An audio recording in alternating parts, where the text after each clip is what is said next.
রোজা অবস্থায় ওযুর সময় কুলি করতে গিয়ে যদি গলায় পানি চলে যায় তাহলে কি রোজার সমস্যা হবে? ফরজ সালাত আদায় না করে রোজা রাখে, তার রোজা রাখার যৌক্তিকতা কতটুকু? রমজান মাসে ওষুধের মাধ্যমে মাসিক বন্ধ রেখে কি রোজা রাখা যাবে? এখানে আমাদের মসজিদে 20 রাকাত তারাবির নামাজ হয়, আমি যদি 8 রাকাত পড়ে চলে আসি তাহলে কোনো গুনাহ হবে কিনা? আর বিলম্ব না করে চলুন, তাহলে আপনাদের যে সমস্ত প্রশ্নগুলো আমাদের কাছে চলে এসেছে সেগুলোর উত্তর দিতে আমরা শুরু করি।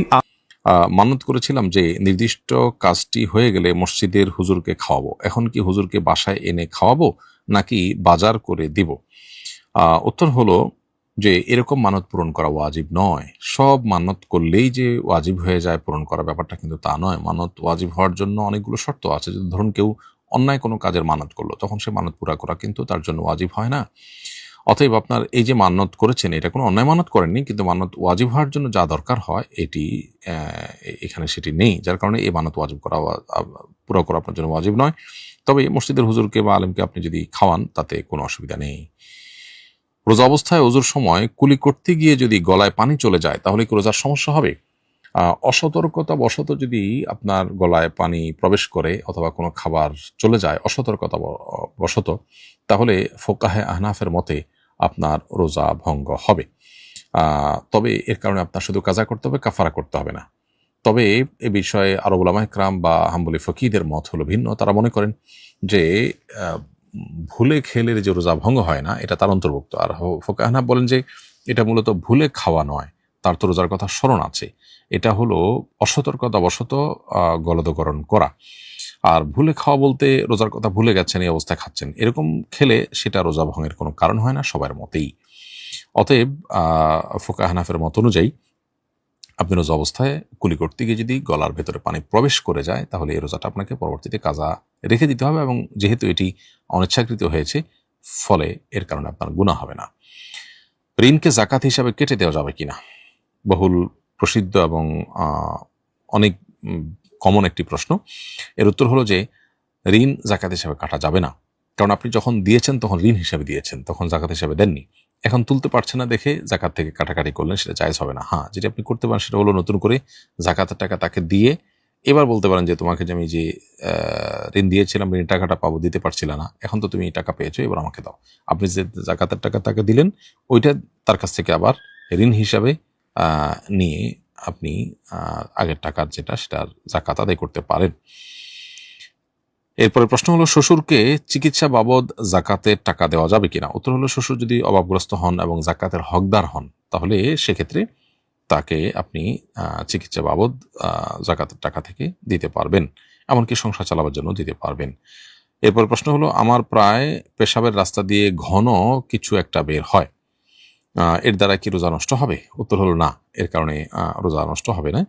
পেশাবের রাস্তা যদি ঘন কোনো কিছু বের হয়, এটি যে বীর্য বের হওয়ার কারণে গোসল ফরজ হয়ে থাকে, এটি তার অন্তর্ভুক্ত নয়। আর তাছাড়া এটা আপনার ইচ্ছায় হচ্ছে না, সো এর কারণে আপনার রোজা ভঙ্গ হবে না। তবে অজু ভঙ্গ হবে, অজু ভঙ্গ হবে এবং এর ফলে আপনি পুনরায় অজু করতে হবে। আর যদি এটি তৃপ্তির সাথে খায়েশের সাথে বের হয়, হস্তমৈথুন ইত্যাদি টাইপের কোনো আচরণের কারণে, তাহলে সেক্ষেত্রে গোসল ফরজ হবে এবং রোজা ভঙ্গ হবে যদি ইচ্ছাকৃত হয়ে থাকে। আর যদি স্বপ্নদোষে হয় তাহলে গোসল ফরজ হবে ঠিকই, কিন্তু রোজা ভঙ্গ হবে না। খোলাসা কথা হলো পেশাবের রাস্তা দিয়ে এমনিতেই কোনো আঠালো পদার্থ বের হয়েছে, এর কারণে রোজা ভঙ্গ হবে না, তবে অজু ভঙ্গ হবে এবং এটি নাপাক, কাপড় লাগলে নাপাক হবে, অংশটা ধুয়ে ফেলতে হবে। এরপরে প্রশ্ন করেছেন মনে আক্তার, আপনি লিখেছেন মাসিকের প্রথম 3-4 দিন পর আর ব্লাড দেখা যায় না, এরপর আবার 2 দিন পর হালকা একটু দেখা যায়, আবার কোনো কোনো সময় ব্লাড আর দেখা যায় না, এভাবে করতে করতে পুরো 8-9 দিন চলে যায়। প্রশ্ন হলো আমি কততম দিন থেকে পবিত্র হয়ে নামাজ রোজা রাখতে পারবো? বোন ময়না আক্তার, আপনার প্রশ্ন উত্তর হলো যে 3-4 দিন ব্লিডিং হওয়ার পর যদি ব্লিডিং বন্ধ হয়ে যায় তাহলে 3-4 দিনই আপনার মাসিক হিসেবে গণ্য হবে। আর যদি যেমনটি আপনি বলেছেন 3-4 দিন পর বন্ধ হয়ে আবার হয়, এবং এই প্রক্রিয়া হতে হতে যদি 10 দিনের কমের মধ্যে এসে একেবারে বন্ধ হয়ে যায়, তাহলে ওই যখন একেবারে বন্ধ হয়ে গেল তখন ওই কয়দিন পর্যন্ত আপনার মাসিক হিসেবে গণ্য হবে। মাঝে যে কখনো গ্যাপ তৈরি হচ্ছে হয়ে আবার হচ্ছে, ওই গ্যাপ তৈরি হওয়া না হওয়াতে কিছু আসবে যাবে না। আর যদি 10 দিনের বেশি হতে থাকে তাহলে আপনার 10 দিন পর্যন্ত মাসিক হবে এবং বাকিটা অসুস্থতা হিসাবে গণ্য হবে।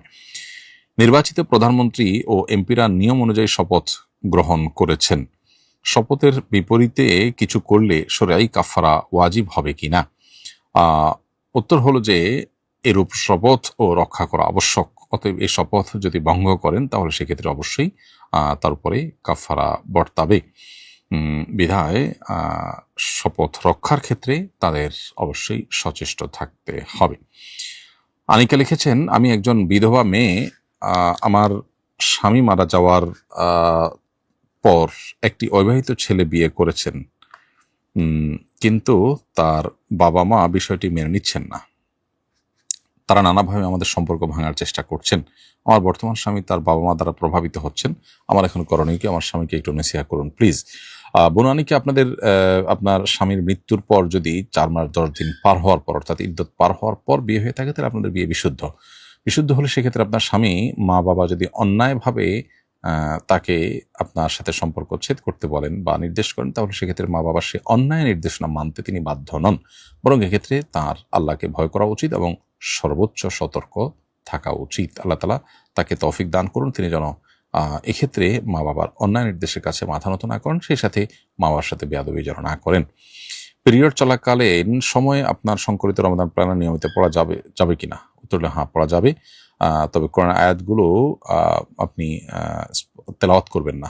সংখ্যাগরিষ্ঠ আমাদের মতে যদি কোরআন তেলাওয়াত করা যায় না, অতএব কোরআন আয়াতগুলো শুধু তেলাওয়াত করবেন না, স্পর্শ করবেন না। এছাড়া আপনি রমাদান প্ল্যানারের পৃষ্ঠা উল্টানো, অন্যান্য জিনিস পড়া, ফলো করা, এটা আপনি করতে পারেন, কোনো অসুবিধা নেই। কোরআনের অনুবাদও আপনি পড়তে পারেন বা ব্যাখ্যা, অন্য কোনো বই, ব্যাখ্যা জাতীয় বা দিনী বই, সেগুলো আপনি পড়তে পারেন। ঠিক একইভাবে রমাদান প্ল্যানারও আপনি পড়তে পারবেন, ফলো করতে পারবেন। আপনার নতুন বইটি কবে বের হবে? বইটির বিষয়বস্তু সম্পর্কে কি একটু ধারণা দেবেন? আলহামদুলিল্লাহ, ইতিমধ্যে আমরা সোশ্যাল মিডিয়াতে আমাদের ভেরিফাইড ফেসবুক পেজে জানিয়েছি যে বইটি দীর্ঘদিন পর্যন্ত যে বইয়ের পেছনে আমরা অক্লান্ত পরিশ্রম করেছি, মাসকে মাস এটার পেছনে কাজ করেছি, শত সহস্র পৃষ্ঠা এবং অগণিত বই পুস্তকের মধ্যে ডুবে থেকে যে বইটি প্রস্তুত করেছি, সে বইটি এখন পাঠকের হাতে তুলে দেওয়ার জন্য প্রস্তুত অনেকটা, আলহামদুলিল্লাহ। বইটির নাম আমরা আপনাদের সবার পরামর্শের ভিত্তিতে চূড়ান্ত করেছি, ঈমান জানতে, ঈমান বাঁচাতে, ঈমানের অপরিহার্য পাঠ। পৃথিবীর প্রত্যেকটা মানুষের জন্য ঈমান কেন অপরিহার্য? ঈমান শুধু আখিরাতে অনন্ত অসীমকালের জান্নাত নিশ্চিত করে তা নয়, বরং দুনিয়াতে আমাদের মানসিক প্রশান্তি কিভাবে নিশ্চিত করে সে বিষয়টাকে আমরা তুলে ধরার চেষ্টা করেছি। এছাড়া ঈমানের পরিচয়, সংজ্ঞা, ঈমান সংশ্লিষ্ট বিষয়গুলো যেমন তাওহীদ, শিরক এবং ঈমান পরিপন্থী বিষয়গুলো, কুফর, নিফাক, এগুলোর নিত্য নতুন যে বিভিন্ন কুফরের এবং নেফাকের বিভিন্ন পদ্ধতি আমরা দেখতে পাচ্ছি সেগুলো, এবং সেই সাথে নেফাকের যে সমস্ত লক্ষণগুলো আজকাল ব্যাপকভাবে সমাজে দেখা যাচ্ছে, অথচ কোরআনে সেগুলোর উপর আমাদেরকে সতর্ক করেছে, এগুলোকে আমরা এই বইয়ে মোটামুটি সন্নিবেশ করার চেষ্টা করেছি। এই বই লিখতে গিয়ে আমাকে শত শত বই যেমন পড়তে হয়েছে, হাজার হাজার পৃষ্ঠা যেমন পড়তে হয়েছে, ঠিক তেমনিভাবে মাসকে মাস এটার পেছনে আমাকে ডুবে থাকতে হয়েছে। আমি আশা করছি যে এই বইটি সর্বস্তরের সাধারণ মানুষের জন্য, বিশেষ করে ঈমানকে জানার প্রয়োজনে, ঈমানকে রক্ষা করবার প্রয়োজনে অত্যন্ত উপকার দিবে। আমি আশা করছি সেটি। আল্লাহ তাআলার কাছে দোয়া করি বইটার জন্য আল্লাহ তাআলা উপকারী করে দিন। এই বই আমরা মৌলিক কিছু কাজ করেছি, যেমন আল্লাহর 99 নাম, ঈমানের 77 শাখা এবং ঈমান ভঙ্গের যে আধুনিক যে সমস্ত কারণগুলো বর্তমান সমাজ বাস্তবতায়, সেগুলোকে আমরা এখানে মৌলিকভাবে গবেষণা করে তুলে ধরার চেষ্টা করেছি। সেই সাথে আজকের এই আধুনিক সমাজে মানুষের মধ্যে যে পরিমাণ ডিপ্রেশন, ঈমান কিভাবে সেই ডিপ্রেশন দূরে সহায়ক হতে পারে এবং ঈমানের জন্য হার্মফুল কি কি বিষয়গুলো আজকাল নতুন করে দেখা যাচ্ছে, সেই বিষয়গুলোকে আমরা তুলে ধরার চেষ্টা করেছি। আমরা মুসলমান নিজেকে দাবি করি, অথচ নেফাকের অনেক লক্ষণ আমাদের মধ্যে আছে, এরকম 20টি লক্ষণ আমরা সেখানে তুলে ধরার চেষ্টা করেছি। মোদ্দা কথা হলো, এই বইটি ঈমান সম্পর্কে ব্যাপকভাবে এবং আপনার বিস্তারিতভাবে জানার জন্য, বিশেষ করে ঈমান এর পরিপন্থী বিষয়গুলো জেনে সেগুলো থেকে সতর্ক থাকার জন্য বইটি অত্যন্ত হেল্পফুল হবে বলে আমরা বিশ্বাস করি। আল্লাহ রাব্বুল আলামিন বইটিকে উপকারী করে দিন এবং আমাদেরকে এখান থেকে উপকৃত হওয়ার তৌফিক দান করুন।